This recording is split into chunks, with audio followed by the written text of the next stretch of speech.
ꯄꯨꯛ ꯐꯠꯇꯕ ꯅꯪ ꯑꯩꯉꯣꯟꯗ ꯎꯁꯤꯠꯇꯕ ꯇꯧꯔꯛꯀꯅꯣ ꯅꯪꯅ ꯄꯥꯝꯗꯕ ꯑꯩꯅ ꯇꯧꯕꯩ ꯅꯠꯇ꯭ꯔꯣ ꯅꯪꯅ ꯑꯩꯉꯣꯟꯗ ꯀꯧꯗ꯭ꯔꯤꯗꯣ ꯆꯥꯛꯁꯨ ꯆꯥꯗꯕ ꯅꯠꯇ꯭ꯔꯥ ꯀꯧꯗꯔꯣꯏꯁꯦ ꯍꯥꯏꯔꯗꯤ ꯁꯨꯀꯧ ꯀꯧꯅꯔꯣꯏꯗꯕ ꯅꯣꯡꯉꯥꯜꯂꯁꯨ ꯀꯧꯔꯛꯄ ꯌꯥꯔꯣꯏ ꯅꯤꯛ ꯃꯥꯒꯤ ꯃꯃꯤꯠ ꯑꯅꯤꯗꯨꯅ ꯂꯥꯏꯁ ꯃꯉꯣꯟꯗ ꯍꯥꯏꯔꯞ ꯃꯨꯟꯅ ꯌꯦꯡꯂꯒ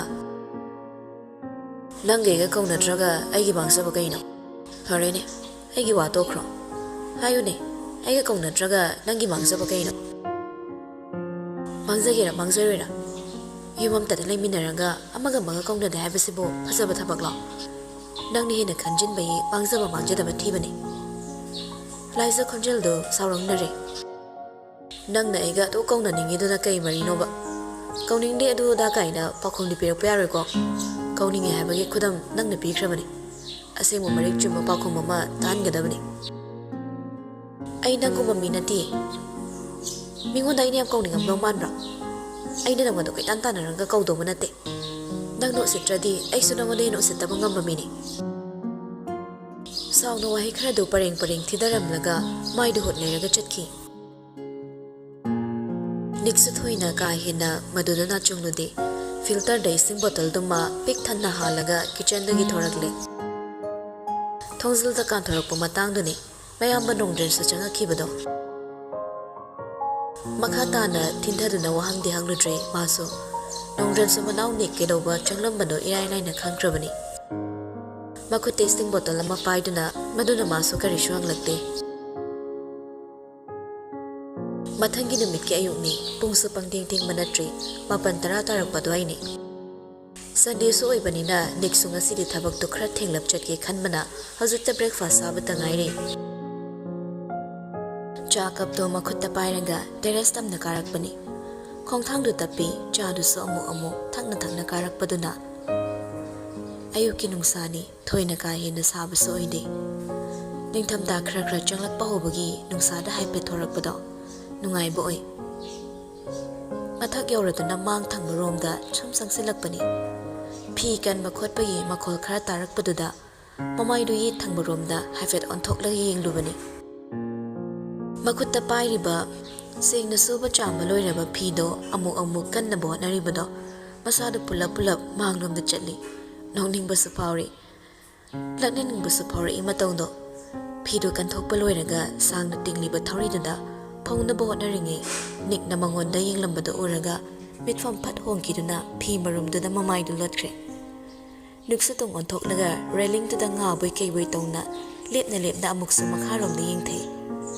ꯑꯃꯨꯛꯁꯨ ꯐꯤ ꯐꯧꯔꯤꯕ ꯂꯥꯏꯁꯤꯗ ꯌꯦꯡꯂꯛꯏ ꯆꯥꯗꯨ ꯁꯤꯞ ꯑꯃ ꯆꯤꯡꯕꯒ ꯈꯅꯥꯎꯗꯨꯁꯨ ꯍꯥꯏꯐꯦꯠ ꯈꯧꯗꯦꯝꯂꯒ ꯇꯞꯅ ꯋꯥ ꯉꯥꯡꯕ ꯍꯧꯔꯛꯂꯝꯃꯤ ꯌꯦꯡꯅꯤꯡꯗꯕ ꯁꯥꯕ ꯀꯧꯅꯤꯡꯗꯕ ꯁꯥꯕ ꯃꯤꯁꯨ ꯌꯥꯝ ꯂꯩꯗ ꯅꯤꯛꯅ ꯍꯥꯏꯔꯤꯗꯨ ꯂꯥꯏꯁꯤꯁꯨ ꯃꯉꯣꯟꯗꯅꯤ ꯍꯥꯏꯕ ꯃꯨꯟꯅ ꯈꯪꯉꯤ ꯑꯗꯨꯕꯨ ꯇꯥꯁꯤꯟꯅꯗ ꯈꯪꯁꯤꯟꯅꯗ ꯋꯥ ꯉꯥꯡꯗꯅ ꯇꯨꯃꯤꯟ ꯂꯩ ꯅꯤꯛꯁꯨ ꯂꯛꯅꯕ ꯑꯃ ꯌꯥꯎꯅ ꯃꯈꯥ ꯇꯥꯔꯛꯏ ꯁꯥꯎꯔꯒ ꯀ꯭ꯌꯨꯠ ꯑꯣꯏꯕꯁꯨ ꯌꯥꯝ ꯂꯩꯗ ꯑꯩꯗꯤ ꯀ꯭ꯌꯨꯠ ꯑꯣꯏ ꯀꯥꯏꯗꯤ ꯁꯨꯡꯍꯥꯏ ꯍꯥꯏꯔꯣꯏꯍꯦ ꯀ꯭ꯌꯨꯠ ꯑꯣꯏ ꯀꯥꯏꯅ ꯍꯥꯏꯔꯨꯔꯒ ꯆꯪꯁꯤꯜꯂꯛꯄꯗ ꯌꯨꯔꯛꯇꯧꯔꯤꯕ ꯑꯗꯨꯅ ꯀꯦꯛꯇꯁ ꯃꯥꯜꯂꯦ ꯍꯥꯏꯒꯦ ꯍꯦꯛ ꯄꯥꯏꯔꯨꯕꯗ ꯊꯤꯜꯂꯛꯇꯧꯔꯤꯕꯅꯤ ꯆꯩꯅꯥ ꯄꯤꯔꯒꯅ ꯍꯔꯥꯎꯖꯕꯤꯅꯤ ꯅꯨꯡꯉꯥꯏꯖꯕꯤ ꯀꯥꯏꯗꯣ ꯄꯨꯛ ꯐꯠꯇꯕꯅ ꯑꯐꯕ ꯁꯥꯕ ꯃꯤꯅꯨꯡꯁꯤꯁꯨ ꯐꯥꯎꯕ ꯁꯥꯕ ꯈ꯭ꯋꯥꯏꯗꯒꯤ ꯅꯨꯡꯁꯤꯗꯕ ꯃꯤꯁꯨ ꯌꯥꯝ ꯂꯩ ꯍꯟꯗꯛꯇꯤ ꯂꯥꯏꯁꯤꯗ ꯋꯥ ꯉꯥꯡꯂꯛꯄꯅꯤ ꯈꯣꯟꯖꯦꯜꯒꯗꯣ ꯈꯔ ꯍꯧꯅ ꯅꯤꯛꯀꯤ ꯃꯥꯏꯀꯩꯔꯣꯝꯗ ꯑꯣꯟꯁꯤꯜꯂꯛꯄꯁꯨ ꯃꯥꯜꯂꯤ ꯑꯗꯨꯕꯨ ꯌꯥꯜꯂꯤꯕ ꯐꯤꯁꯤꯡꯗꯨꯅ ꯎꯍꯟꯈꯤꯗ꯭ꯔꯦ ꯀꯔꯝꯕ ꯃꯑꯣꯡꯗ ꯀꯔꯤ ꯁꯛꯐꯝꯗ ꯍꯥꯏꯔꯛꯈꯤꯕ ꯋꯥꯍꯩꯅꯣ ꯍꯥꯏꯕꯗꯣ ꯂꯥꯏꯁꯤꯅ ꯄꯥꯎꯈꯨꯝ ꯐꯥꯎꯕ ꯄꯤꯔꯛꯄꯗꯨꯗꯗꯤ ꯅꯤꯛꯁꯨ ꯍꯥꯏꯒꯦ ꯌꯥꯎꯅ ꯍꯥꯏꯔꯛꯏ ꯍꯦꯟꯕꯨ ꯍꯦꯟꯖꯤꯜꯂꯛꯏ ꯆꯤꯝꯕꯥꯜꯗꯅ ꯍꯨꯛ ꯊꯃꯣꯏꯗꯅ ꯈꯣꯏꯠ ꯑꯈꯥꯕ ꯑꯊꯨꯝꯕ ꯋꯥꯔꯤꯁꯨ ꯌꯥꯝ ꯂꯩꯗ ꯈꯣꯟꯖꯦꯜ ꯇꯥꯗ꯭ꯔꯁꯨ ꯁꯛ ꯎꯕꯇꯗ ꯁꯥꯎꯅꯤꯡꯕ ꯃꯤꯁꯨ ꯌꯥꯝ ꯂꯩꯗ ꯑꯩꯒꯤ ꯁꯛꯁꯦ ꯎꯕꯗ ꯁꯥꯎꯖꯤꯟꯅꯔꯒ ꯃꯥꯏ ꯂꯩꯊꯣꯛꯈꯤꯕꯗ ꯍꯔꯥꯎꯗꯅ ꯅꯣꯛꯆꯕ ꯃꯤꯁꯨ ꯌꯥꯝ ꯂꯩꯗ ꯃꯤꯅ ꯇꯥꯅꯤꯡꯉꯣꯏ ꯈꯪꯗꯅ ꯋꯥ ꯉꯥꯡꯕ ꯃꯤꯁꯨ ꯌꯥꯝ ꯂꯩꯗ ꯑꯩꯒꯤ ꯁꯛ ꯈꯣꯟꯖꯦꯜ ꯇꯥꯗ꯭ꯔꯗꯤ ꯂꯩꯕ ꯉꯝꯗꯕ ꯃꯤꯁꯨ ꯌꯥꯝ ꯂꯩꯗ ꯍꯟꯗꯛꯀꯤ ꯋꯥꯍꯩꯗꯨꯗ ꯂꯥꯏꯖ ꯐꯤ ꯃꯔꯨꯝꯗꯩ ꯊꯣꯔꯛꯂꯒ ꯃꯈꯨꯠꯇ ꯄꯥꯏꯔꯤꯕ ꯐꯤꯗꯣ ꯅꯤꯛꯔꯣꯝꯗ ꯍꯥꯏꯐꯦꯠ ꯑꯣꯟꯁꯤꯜꯂꯒ ꯑꯃꯨꯔꯛ ꯀꯟꯁꯤꯜꯂꯝꯂꯒ ꯐꯤ ꯐꯧꯅꯕ ꯍꯣꯠꯅꯔꯤ ꯃꯇꯧꯗꯨꯗ ꯅꯤꯛꯁꯤ ꯅꯣꯛꯂꯕꯅꯤ ꯑꯗꯨꯕꯨ ꯋꯥꯗꯤ ꯉꯥꯡꯂꯛꯇꯦ ꯃꯁꯥ ꯄꯨꯝꯕ ꯑꯣꯟꯊꯣꯛꯈꯤꯗꯨꯅ ꯇꯨꯃꯤꯟꯅ ꯑꯃꯨꯛ ꯂꯩꯈ꯭ꯔꯦ ꯃꯥꯅ ꯑꯃꯨꯛ ꯑꯣꯟꯊꯣꯔꯛꯄꯗꯗꯤ ꯂꯥꯏꯁ ꯂꯩꯔꯝꯗ꯭ꯔꯦ ꯃꯈꯥꯗ ꯀꯨꯝꯈ꯭ꯔ ꯃꯥꯜꯂꯤ ꯆꯦꯛꯃꯣꯛ ꯍꯦꯛ ꯂꯥꯎꯍꯟꯗ ꯀꯨꯝꯈꯤꯕ ꯉꯝꯃꯤ ꯑꯌꯨꯛꯀꯤ ꯆꯥꯛ ꯆꯥꯕꯗꯣ ꯉꯁꯤꯗꯤ ꯅꯤꯛꯅ ꯈꯔ ꯍꯜꯍꯧꯔꯦ ꯆꯥꯛ ꯁꯦꯝꯂꯝꯃꯣ ꯍꯥꯏꯕꯒꯤ ꯌꯥꯊꯪ ꯐꯪꯈꯤꯕꯗꯨꯅ ꯑꯣꯏꯔ ꯃꯥꯜꯂꯦ ꯂꯥꯏꯖꯁꯨ ꯆꯥꯛꯈꯨꯝꯂꯣꯝꯗ ꯅꯤꯛꯀꯤ ꯆꯥꯛ ꯁꯦꯝꯗꯨꯅ ꯂꯩꯔꯤ ꯍꯥꯏꯈꯤꯕꯗꯨꯒ ꯏꯀꯨꯏ ꯀꯨꯏꯗꯅ ꯆꯪꯂꯛꯏ ꯂꯥꯏꯖꯁꯨ ꯆꯥꯛꯇꯣ ꯍꯥꯟꯅ ꯊꯥꯡꯖꯤꯜꯂꯛꯂꯒ ꯊꯝꯃꯤ ꯏꯁꯤꯡꯒ ꯌꯦꯟꯁꯥꯡꯒ ꯑꯃꯨꯛ ꯊꯝꯂꯛꯄꯗꯨꯗ ꯅꯤꯛꯁꯨ ꯌꯦꯟꯁꯥꯡꯗꯨꯗ ꯍꯥꯏꯔꯞ ꯌꯦꯡꯂꯒ ꯀꯩ ꯌꯦꯟꯁꯥꯡꯅꯣ ꯍꯋꯥꯏꯖꯥꯔ ꯆꯒꯦꯝ ꯄꯣꯝꯕ ꯑꯩꯕꯨ ꯑꯃꯨꯛ ꯅꯝꯊꯤꯔ ꯆꯠꯇꯣꯔꯕ ꯍꯥꯏꯁꯤꯕꯣ ꯋꯥꯗꯨꯗ ꯂꯥꯏꯖꯁꯨ ꯈꯨꯝꯂꯛꯏ ꯂꯨꯁꯤꯅ ꯅꯝꯊꯤꯔꯛꯀꯅꯤ ꯍꯥꯏꯕꯒꯤ ꯆꯥꯅꯤꯡꯗꯕ ꯁꯥꯔꯤꯔꯣ ꯅꯪꯉꯣꯟꯗ ꯀꯅꯥꯅ ꯑꯩ ꯂꯨꯁꯤ ꯎꯅꯕ ꯆꯠꯂꯤꯅꯤ ꯍꯥꯏꯈ꯭ꯔꯒꯦ ꯕꯥꯞ ꯐꯅꯀꯣ ꯕꯨꯊꯣꯛꯆꯁꯅꯤ ꯅꯪꯅ ꯍꯥꯏꯗ꯭ꯔꯁꯨ ꯗ꯭ꯔꯦꯁꯇꯨꯗ ꯑꯗꯨꯝ ꯈꯪꯉꯤꯗ ꯂꯥꯏꯖ ꯐꯤ ꯑꯃ ꯄꯥꯏꯔꯒ ꯆꯥꯛ ꯊꯣꯡꯐꯝꯒꯗꯣ ꯍꯥꯏꯐꯦꯠ ꯁꯦꯡꯗꯣꯛꯅ ꯈꯨꯝꯂꯛꯄꯅꯤ ꯅꯤꯛꯁꯨ ꯆꯥꯛꯀꯗꯨ ꯆꯥꯕ ꯍꯧꯗꯈꯩ ꯃꯈꯥ ꯇꯥꯊꯔꯛꯏ ꯂꯥꯏꯖꯒꯤ ꯋꯥꯗꯨꯗ ꯁꯤꯗꯤ ꯅꯪꯅ ꯈꯟꯈꯤꯕ ꯃꯦꯔꯨꯟ ꯄꯣꯂꯣ ꯁꯥꯔꯠꯇꯨꯅꯤ ꯀꯩꯅꯣ ꯑꯩꯕꯨ ꯍꯅꯨꯕꯗꯧꯅ ꯊꯕꯛ ꯆꯠꯊꯣꯛꯄꯗ ꯀꯨꯔꯇꯥ ꯄꯥꯏꯖꯃꯥ ꯁꯦꯠꯂ ꯆꯠꯂꯣ ꯍꯥꯏꯔꯕ ꯅꯍꯥꯟꯈꯩ ꯊꯕꯛ ꯆꯠꯊꯣꯛꯄꯒꯗꯣ ꯃꯥꯟꯅꯗꯕ ꯉꯁꯤꯗꯤ ꯐꯣꯔꯃꯦꯜꯁꯨ ꯁꯦꯠꯇꯦ ꯑꯗꯨꯅ ꯑꯗꯨꯝ ꯈꯪꯉꯤꯗ ꯂꯨꯁꯤ ꯎꯅꯕ ꯆꯠꯄꯅꯦ ꯍꯥꯏꯕꯗꯣ ꯉꯥꯏꯈꯣꯅꯦ ꯅꯪꯅ ꯑꯩꯒꯤ ꯗ꯭ꯔꯦꯁꯁꯤ ꯁꯦꯠꯍꯟꯅꯤꯡꯗ꯭ꯔꯤꯁꯤꯅ ꯀꯩ ꯃꯔꯤꯅꯣꯕ ꯋꯥꯈꯜ ꯌꯥꯝ ꯍꯦꯟꯖꯤꯜꯂꯤꯀꯣ ꯅꯤꯛꯀꯤ ꯁꯣꯏꯇ꯭ꯔꯪ ꯄꯥꯇ꯭ꯔꯪ ꯉꯥꯡꯕ ꯍꯧꯔꯛꯄꯗꯨꯗ ꯂꯥꯏꯖ ꯍꯟꯗꯛꯇꯤ ꯈꯨꯝꯂꯛꯈꯤꯗ꯭ꯔꯦ ꯑꯃꯣꯠ ꯑꯀꯩ ꯇꯩꯊꯣꯛꯂꯝꯕꯗꯒꯤ ꯐꯤꯗꯣ ꯄꯥꯏꯔꯒ ꯏꯃꯨꯡꯂꯣꯝꯗ ꯄꯔꯄꯞ ꯊꯣꯛꯈ꯭ꯔꯦ ꯑꯁꯦꯡꯕ ꯋꯥꯕ ꯑꯣꯏꯔꯤꯕ꯭ꯔꯥ ꯁꯦꯡꯗꯕ ꯋꯥꯕ ꯑꯣꯏꯔꯤꯕ꯭ꯔꯥ ꯅꯤꯛꯁꯨ ꯊꯕꯛ ꯆꯠꯂꯤꯅꯤ ꯍꯥꯏꯗꯨꯅ ꯍꯥꯏꯔꯝꯂꯒ ꯊꯣꯛꯈ꯭ꯔꯕꯅꯤ ꯁꯨꯁꯤ ꯑꯃꯗꯤ ꯂꯇꯥꯁꯨ ꯅꯥꯗꯨꯅ ꯂꯩꯈ꯭ꯔꯕꯅꯤꯅ ꯊꯕꯛ ꯄꯨꯝꯕꯗꯣ ꯂꯥꯏꯖ ꯃꯇꯣꯝꯇ ꯂꯣꯏꯅ ꯍꯣꯠꯅꯔꯕꯅꯤ ꯍꯥꯟꯅꯗꯒꯤꯁꯨ ꯍꯣꯠꯅꯗꯨꯅ ꯂꯥꯛꯂꯤ ꯍꯧꯖꯤꯛꯁꯨ ꯍꯣꯠꯅꯔꯤ ꯑꯗꯨꯕꯨ ꯉꯔꯥꯡ ꯉꯁꯤꯅ ꯑꯃꯨꯛ ꯈꯔ ꯍꯦꯟꯅ ꯍꯦꯟꯖꯤꯟꯈ꯭ꯔꯦ ꯊꯕꯛ ꯆꯤꯟꯕꯗꯣ ꯃꯔꯝꯗꯤ ꯁꯨꯁꯤ ꯑꯃꯗꯤ ꯂꯇꯥꯒꯤ ꯀꯥ ꯐꯥꯎꯕ ꯃꯥꯅ ꯂꯣꯏꯅ ꯇꯩꯕ ꯁꯦꯡꯕ ꯁꯤꯠꯄ ꯍꯣꯠꯅꯔꯤꯕꯅꯤ ꯑꯁꯤꯗꯁꯨ ꯅꯠꯇꯦ ꯐꯤꯁꯨ ꯐꯤꯖꯥꯝꯕꯁꯨꯅꯤ ꯍꯥꯟꯅꯗꯩ ꯈꯔꯒꯤ ꯍꯦꯟꯖꯤꯜꯂꯛꯄꯗꯨꯅ ꯃꯁꯥꯗꯣ ꯋꯥꯕꯅ ꯄꯣꯞ ꯇꯥꯔꯕꯅꯤ ꯅꯨꯡꯊꯤꯜ ꯇꯥꯜꯂꯛꯇꯨꯐꯥꯎ ꯉꯥꯏꯍꯥꯛꯇ ꯄꯣꯊꯥꯕ ꯁꯪꯗ꯭ꯔꯕꯅꯤ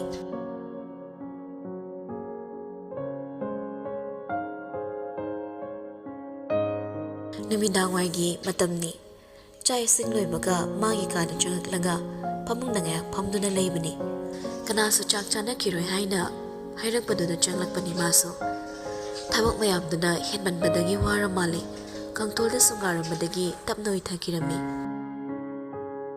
ꯑꯗꯨꯕꯨ ꯀꯌꯥꯝ ꯀꯨꯏꯅ ꯎꯏꯊꯔꯨꯔꯕꯅꯣ ꯈꯪꯗ꯭ꯔꯦ ꯒꯥꯔꯤꯒꯤ ꯍꯣꯔꯟꯅ ꯍꯟꯖꯤꯟ ꯍꯟꯖꯤꯟ ꯂꯦꯞꯇ ꯈꯣꯡꯖꯤꯜꯂꯛꯄꯗꯨꯗ ꯏꯈꯪ ꯈꯪꯅ ꯃꯤꯀꯞ ꯊꯣꯔꯛꯂꯒ ꯑꯐꯤꯡ ꯑꯐꯥꯏ ꯑꯣꯏꯅ ꯍꯧꯒꯠꯂꯛꯏ ꯍꯥꯏꯐꯦꯠ ꯆꯦꯟꯊꯣꯛꯂꯒ ꯊꯣꯡꯅꯥꯎꯗꯒꯤ ꯌꯦꯡꯂꯤ ꯒꯥꯔꯤꯗꯨꯗ ꯎꯕꯗ ꯒꯥꯔꯤꯗꯣ ꯀꯅꯥꯒꯤꯅꯣ ꯍꯥꯏꯕ ꯏꯔꯥꯏ ꯂꯥꯏꯅ ꯈꯪꯂꯤ ꯍꯜꯂꯛꯂꯝꯅꯠꯇ꯭ꯔ ꯈꯜꯂꯨꯕꯅꯤ ꯑꯗꯨꯕꯨ ꯍꯧꯖꯤꯛꯇ ꯍꯜꯂꯛꯂꯛꯄꯗꯨꯗ ꯃꯥꯁꯨ ꯒꯦꯠꯇꯣ ꯍꯥꯡꯕ ꯇꯥ ꯆꯦꯟꯊꯣꯔꯛꯂꯝꯃꯤ ꯃꯥꯅ ꯀꯨꯝꯂꯛꯄꯗꯨꯗꯩ ꯃꯄꯥꯕꯨꯡꯁꯦ ꯌꯥꯝꯅ ꯊꯣꯔꯛꯄꯅ ꯈꯔ ꯍꯥꯟꯈ꯭ꯔ ꯃꯥꯜꯂꯤ ꯒꯦꯠꯇꯨꯁꯦ ꯌꯥꯝꯅ ꯍꯥꯡꯂꯝꯃꯤ ꯃꯥꯁꯨ ꯃꯥꯡꯒꯣꯜꯗꯨꯗ ꯂꯦꯞꯅ ꯌꯦꯡꯂꯒ ꯂꯩ ꯀꯨꯝꯊꯔꯨꯗ꯭ꯔꯦ ꯁꯨꯃꯥꯡꯗꯨꯗꯁꯨ ꯊꯧꯖꯤꯜꯂꯛꯂꯤꯕ ꯒꯥꯔꯤꯗꯨꯗ ꯁꯨꯝ ꯌꯦꯡꯂꯒ ꯂꯩ ꯀꯨꯏꯅ ꯂꯦꯞꯂꯨꯗ꯭ꯔꯦ ꯒꯥꯔꯤꯗꯒꯤ ꯀꯨꯝꯂꯛꯄꯗ ꯎꯕꯗ ꯃꯥꯁꯨ ꯏꯃꯨꯡ ꯆꯪꯂꯛꯂꯒ ꯀꯤꯠꯆꯟ ꯂꯣꯝꯗ ꯆꯨꯝꯗ꯭ꯔꯤꯡ ꯂꯥꯛꯏ ꯀꯔꯤ ꯋꯥꯈꯜꯗꯒꯤꯅꯣ ꯈꯪꯗꯦ ꯋꯥꯜꯗ ꯊꯦꯠꯂꯤꯕ ꯒꯥꯔꯤꯗꯨꯗ ꯃꯤꯠꯌꯦꯡ ꯇꯥꯔꯨꯔꯦ ꯑꯗꯨꯕꯨ ꯃꯥ ꯉꯛꯈ꯭ꯔꯦ ꯄꯨꯡꯗꯨ ꯎꯕꯗ ꯃꯥ ꯇꯁꯦꯡꯅ ꯉꯛꯈ꯭ꯔꯦ 12 ꯇꯥꯔꯝꯂꯦ ꯐꯅ ꯀꯨꯏꯅ ꯎꯏꯊꯔꯨꯔ ꯃꯥꯜꯂꯦ ꯄꯥꯈꯠꯂꯤ ꯃꯁꯥꯗꯣ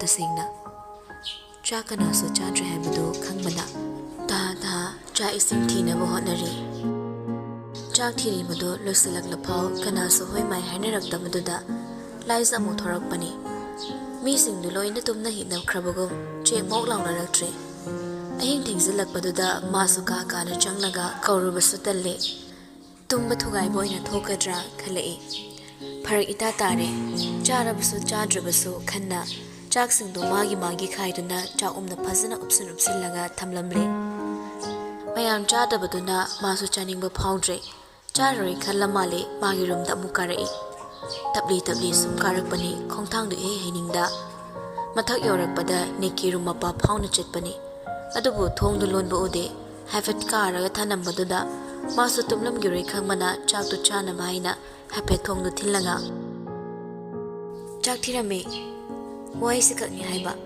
ꯃꯈꯥ ꯇꯥꯅ ꯍꯥꯏꯐꯝꯁꯨ ꯈꯪꯗꯦ ꯃꯅꯨꯡꯗꯒꯤꯁꯨ ꯄꯥꯎꯈꯨꯝ ꯑꯃꯠꯇ ꯄꯤꯔꯛꯇ꯭ꯔꯕꯗꯨꯗ ꯀꯔꯤ ꯍꯥꯏꯅ ꯀꯧꯔꯒ ꯉꯥꯡꯒꯅꯤ ꯈꯪꯗꯕꯅ ꯍꯥꯏꯅꯤꯡꯕꯗꯣ ꯀꯣꯏꯊꯣꯛ ꯀꯣꯏꯁꯤꯟ ꯌꯥꯎꯗ ꯗꯥꯏꯔꯦꯛ ꯍꯥꯏꯔꯨꯕꯅꯤ ꯑꯗꯨꯕꯨ ꯇꯥꯔꯤꯕ꯭ꯔꯥ ꯇꯥꯗ꯭ꯔꯤꯕ꯭ꯔꯥ ꯄꯥꯎꯈꯨꯝ ꯑꯃꯠꯇ ꯄꯤꯔꯛꯇꯕꯗꯨꯗ ꯑꯃꯨꯛ ꯍꯟꯅ ꯊꯣꯡꯗꯨ ꯊꯤꯟꯒꯦ ꯍꯥꯏꯅ ꯃꯈꯨꯠꯇꯨ ꯍꯦꯛ ꯊꯥꯡꯒꯠꯂꯛꯄꯒ manungdagi nikthorapana hankre. Laisa tongda khongkap amani hallaga lepi. Chak thirame kanamta chaba changakte adugi ai ko balakpani. Thabak leiribo leitradi wari khara sase. Wai khara dungang lakpada manam ama chen chelakpana laisa mamit anido nikteng le. Urai mamit anido ingang bogom tawribado. Adubu laisa kari khangdaba saraga tapnang le. Leye. Hoi ai ngasi nupina kwai hinadaba pamdabado khara thakre. Ngasi gi sidi asengmane jusu nate. Thakning bagi thalakpasu nate maram leibeni. Maram duna aisa namdana thakanba. Adubu nang aingonda maram dudi kaihino haina hanglano. Khangning basu pokano. Wado nganglambadagi ngyak amuksu lepi. Karadi thakrai ba laisa su khangle. Adubu masado ngawbagi haina paina lepasu tawde. Normal tana ui. Thaklabasu khara ngawgundaba. Ngawna udaba mi oibasani. Adubu ngawde haibasu yaroi. Ngangthorakpa khonjelduda lon ithai thairi. Pibamduda thoina ngawba mana udabani. Nikto amu makha tari. Ai ngasidi wa khara ngangi nangadum taw. Tumina taw. Nangna aisa nangi nupani nanga court marriage tawrami haina yumsina lakhibado ai yam sawningki. Yam kuina sawningkibane. Adubu ai hausikti khaluraga nokningboina phawi. Sawbagi mod yam thina nokningakpo phawrakle. Sawbai sidi apangba mina utkadaba chatkadaba lichat oirame. Sawningasu sawu malhandaba yam haina losinbasina asingbagi machat oirame. Nangna yumsida lakpagi maramsu ai khangde. Khangningbsu pokte. Haningbasu pokte. Adubu ai asimani khangi. Hayora. Maram ama laibagini nangna sida laisi. Wado ngangna nikto hafetsanoi. Laisa sumtai nikta ngasaidagi nganglibado. Adubu masu ngasigi nikki matausi ubada ngakpana kham thengkrabani. Karidigi ngakloi nungti numit khudingi mabu ubada laknaboy sandoi ta tawraga leiba mana ngasi asiguma marau leiba wai khrasi tarubada tasingna ngaklabani. Angakpa mitingduna yengna hainingbado makha tarao tarage haibagum tumina dum yenglaga leiri. Nangni yumsida lakpa matung nangi aningba apamba thungdaba haidude aisu khangde khaningbasu pokte. Adubu ai aroibo ina simade haige nang sawgano nang yumsida isatkro nangi asengba kaidong famduda nang hankro.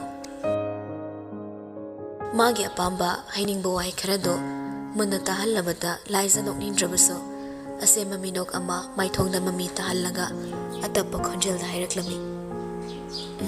Ai sawdeda sawgano haiba wahidude aina haigadabani aina tongambi kai khangdabi aina haigadaba wahini ataina chatkro tanbada ai chatrabasu nangna haibadi ai chatke haina khanbani hana daisu hojiksu adubu ai asimadi hairamgi roibo wahisi nang sawgano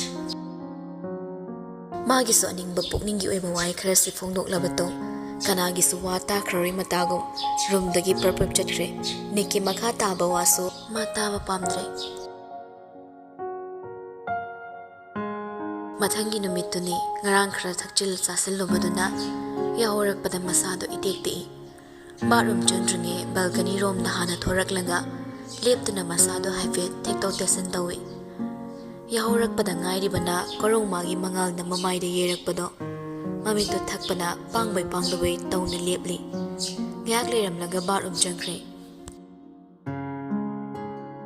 pungsu khara thenglabani adubu chasu lankhalaktabaduda makhada kumlakpani kitchen na sum chumring sanglaga yenglakpani adubu kanasu leramdre chalo lambagi mami su ude amukso kanamta wana tribesa la khalai dining table mathaktuda chaumna uplaga lairiba chakpet singdo urei amma hangdoktuna yenglubani chazikni ngarang kanasu chak chanadabagi chazikni khudaktuna matangdudani ngarang mana laisa mangonda haikiba wai khrado khangninga muning singlakpa matangdudadi magi wakhalda magi thamoida phaurakpa wai khrado uina hairubani dubu laisa mana tasengna thoina larumgani haidi ma khallude sengna khallude hanadagi sodum chaiduna ngangduna lakpaduda thoina khanjilamdabani adubu utrabadudadi sumchingna behenjilai Prap amuk matha karaklaga laizagi rumthongdo haifet namduna yengi. Lolamdabaduda fat handoraklaga manungda fat phawzalei. Chumle khalibado laizale ramdre. Madusu amuk thazadraduna ka kuding changduna yenglakpani. Madusu phangde leite ude. Aroibo ina terrace karaklaga yengmani. Madudasu leiramdre. Mathaktuda lepna angawba amagum kwechen hek chelaga kanasu thausabidrabi kananasu lumna lobidrabi magi khongolbo yumdage koibaduda chen dana yengbadani udre leidre chatkre tasingna asingmumakkisu chatkre tumin amuk leptuna ngarang mana roibo oina hairambo wahaido ningsinglakhi ataina chatkro tanbada mana chatrabusu nikna haibududi chatki khanbani haibo waisidani nikmabu hena charang nahanba karigi kaigi ma khaktana hairaga chatlibano haina wakhalsina magi makoktuda uru ungsillaga naisinduna laikre lepna machinduso wai kara solei aina nangu chatkraina tanba nate tanba haigano tanba nate wahaiduna aibo ole aibo yamna ole leitahande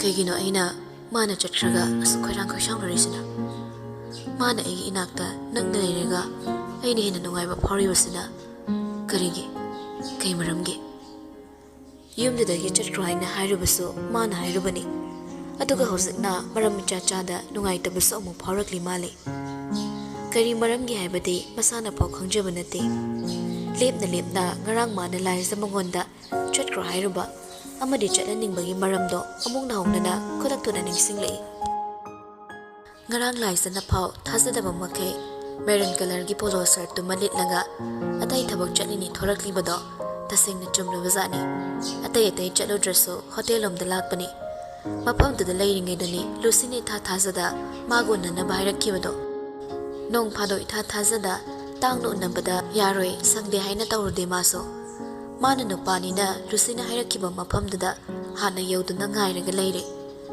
nikman hana yorokpagi pangan ngan baiduni Lucy so haikiba pungdo soyanda chap icha-chana hekta yawroi mapamdo kayam kuiraga yawrakpa kuidrida niksu Lucy mangonda yenglaga pakhom pirakpani adubu Lucy na amuk tumin laikibadada wadu makha tari chanamsu nang yawraga aina order tawragena haibani ngairaba kai chaninge khalose wa ngang na menu do Lucy gi mangda thamlei Lucy do haifet yenglaga kaisu chaningdeda ni Lucy gi maongduda ingangangna coffee rosu thaksida ai wari arubam ta sanage tawbani wari su sasi coffee su thakse padu ngang ni coffee order oina tawkre maduda Lucy na thoina thawa sabu utta pakhom piraklami aina si haidana aingonda sauningba marobadi tawbigana ai hana sengdok hoge Lucy gi serious ta mama ongda nikto munneile magi thoraba mit anidana monthokna sumunna kedorage kaigino maithong imang maksilidobo kana ke herage Lucy mamai do khazik makharom da don tharanga atappa khonjelda wadu tapna ngang bahuraklami ai wasu loloi adubo aina wase haina imungi kainaba mi khatnanaba nungsinadana baibasunate subnategi asengbado khangne numit kharani gi mamangdani kharadi kuire iche imaga akhoida laami wadu nik ngakchanana Lucy da mitpham thamduna hangaklami kaino moini de kedo wala iba kaigini moide asengba chuma wado khangan balakpani ai thazadabani adubo ai hauzik thazaram da basing su loina thazare loina sengna khangle kanana kari nungsiba kanana kari khan baibado table mathak tu da thamlamba Lucy gi khot mathak tu da nupa ma gi khot to tapna thamlakpani adubu kuina adumna lehenda makut tu singsilaga makha da thamkre ngasigi Lucy gi maongdo mak hana su ukidri asumna su nongmata tawdubani haining muwa kwaithok sit tawda dong adum haiduna tanaduna talakpani adubu ngasidi onkre pungon onkre kari maramgi thirakpaduso ma pakum phangdre Ngayakti tumin khalaga lairambadagi tapna wado ngangba haurakle. Kedorage? Kari achumba sengma wano nangna khangisina. Sengna hayo. Aibu wakhal talo. Wase hairaga nang sauroi. Saugatloi haina aingonda hana thazaba piyo. Adu itaragadi ai soidana haige. Niksu second amani leibaga. Aina nangi thazaba mangaloi.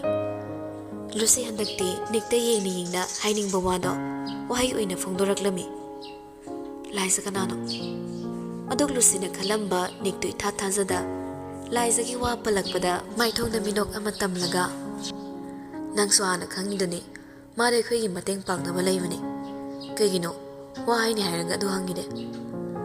Aina nangbo mafamsida laknaba haikibaso magi maramni magi wa. Kari kaigino magi warinde ma kidorage. Wa loli kaigino. Aingonda nang wa yam lole. Ai khra nangonda warawi. Taseng na warawi. Sauningi. Kaigino nanga court marriage tawrabi nupi amabo yumgi thabak sunabi leibini haina haiba ngambasibo karamba thamoino. Ai sauge maram sigide ai nangonda taseng na sauge. Wado haiba lohenda marak thalaga. Yare adugi wa oirade thupchalase. Makata na taba pamde tasu taningde. Samjin sazinba wa haiduna bipom kuding kok sahanba ipamde. Nangbusu wahanba ipamde.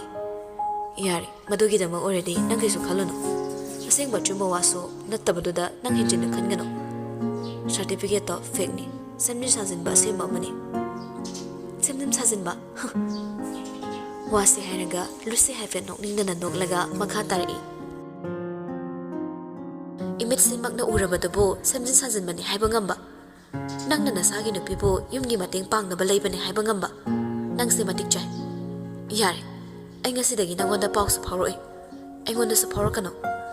Nangna aingonda phaw toina phawrakladi kaisu khangjada bilaisana kari khankhini. Ai su nupini.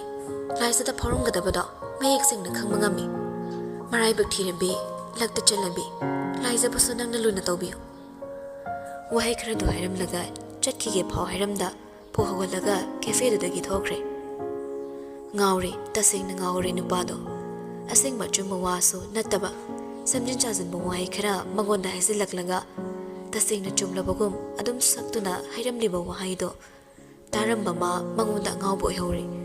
Mana aseng machumba hairaso thazabidrabaduda kari amu hairaga thazagani khanbada manga hore. Ningsing liplibado khongpamdo khazik hongliga stair lairiba domda mai onsilakbani. Adubo karamda yingthoklubada okibano khangautre. Cactus pambi amani terrace mathaktugi kachil wairap tarak leibado urakli. Thanglamba khongthang leplaga leiriba cactus aduda mitpam thamlakli.